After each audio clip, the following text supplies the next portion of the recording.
അൽ മുവാജഹത്തു ഷരീഫ എന്ന അതിവിശിഷ്ടമായ സ്ഥലമാണ് ഈ കാണുന്നത്.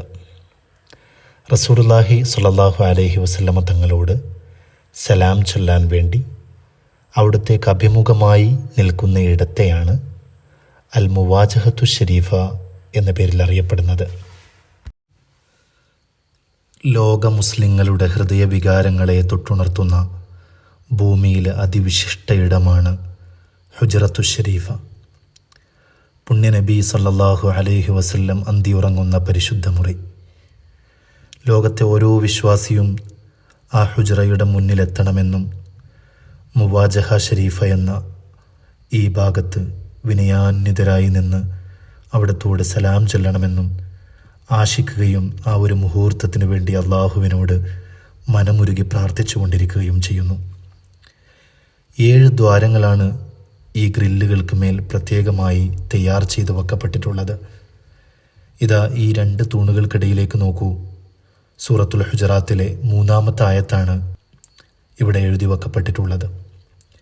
ഇന്നല്ലദീന യഗുദ്ദൂന അസ്വാതഹും ഇൻദ റസൂലില്ലാഹി ഉലൈകല്ലദീന ഇംതഹനല്ലാഹു ഖുലൂബഹും ലിത്തഖ്വ ലഹും മഗ്ഫിറത്തുൻ വഅജ്റുൻ അളീം. പുണ്യ റസൂലിൻ്റെ സാന്നിധ്യത്തിൽ തങ്ങളുടെ ശബ്ദങ്ങളെ താഴ്ത്തി ഒതുക്കി വെക്കുന്നവരുടെ ഹൃദയങ്ങൾ അള്ളാഹു തഖ്വയ്ക്ക് വേണ്ടി പരീക്ഷിച്ചെടുത്തതാണ്. അവർക്ക് പാപമോചനവും ഉന്നതമായ പ്രതിഫലവുമുണ്ട് എന്നാണ് ഈ ആയത്ത് അർത്ഥമാക്കുന്നത്. ആയത്തിനടിയിലായി കാണുന്ന 3 ദ്വാരങ്ങളിൽ ഹുന അസ്സലാമു അലാ റസൂലില്ലാഹി സ്വല്ലല്ലാഹു അലൈഹി വസല്ലം എന്നെഴുതി വെക്കപ്പെട്ടതിനടിയിലുള്ള ദ്വാരത്തിന് അഭിമുഖമായാണ് അവിടുന്ന് അന്തിയുറങ്ങുന്നത്. വളരെ വിനയാന്വിതരായി അകത്തേക്ക് തുറച്ചു നോക്കാതെ ശബ്ദം താഴ്ത്തി നാം സലാം ചൊല്ലേണ്ടത് ഇവിടെ നിന്നാണ്. സ്വല്പം വലതു മാറി നിന്ന് ഹുന അസ്സലാമു അല അബീബക്കർ റളിയല്ലാഹു അൻ എന്നെഴുതി വെച്ചിടത്ത് അവിടുത്തെ പ്രിയ കൂട്ടുകാരനും ഭാര്യാപിതാവുമായ അബൂബക്കർ സിദ്ദീഖോരോട് സലാം ചൊല്ലണം. പിന്നെ ഹുന അസ്സലാമു അല ഉമർ ഇബ്നുൽ ഖത്താബ് റളിയല്ലാഹു അൻ എന്നെഴുതി വെച്ചിടത്ത് ഉമർ ഇബ്നുൽ ഖത്താബ് അവരോടും. എന്തൊരു ബന്ധമായിരുന്നു ആ 3 പേരും.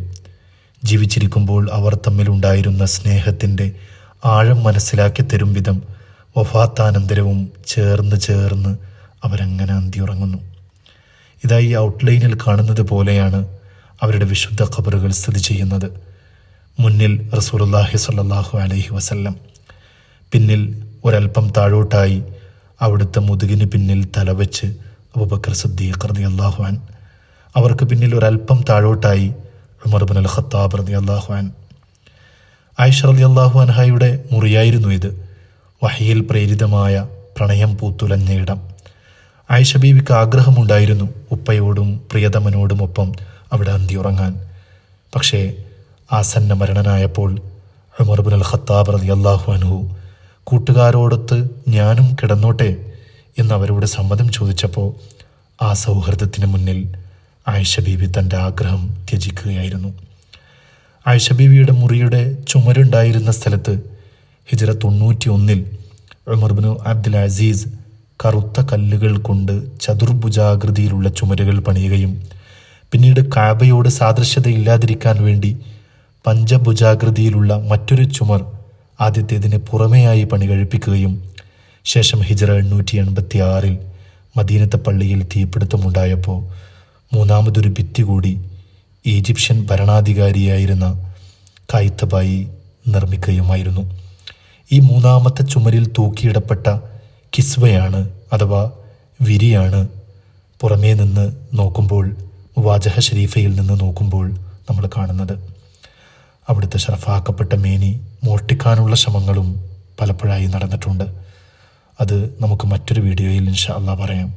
ഇവിടെ എത്താനും ഈ മുവാജഹ ഷരീഫയിൽ നിന്ന് അവിടുത്തോട് മനം നിറയെ സലാം ചൊല്ലാനും അള്ളാഹു നമുക്ക് അനവധി തവണ അവസരം നൽകട്ടെ. വസ്സലാമു അലൈക്കും വറഹ്മത്തുള്ളാഹി വബറകാതുഹു.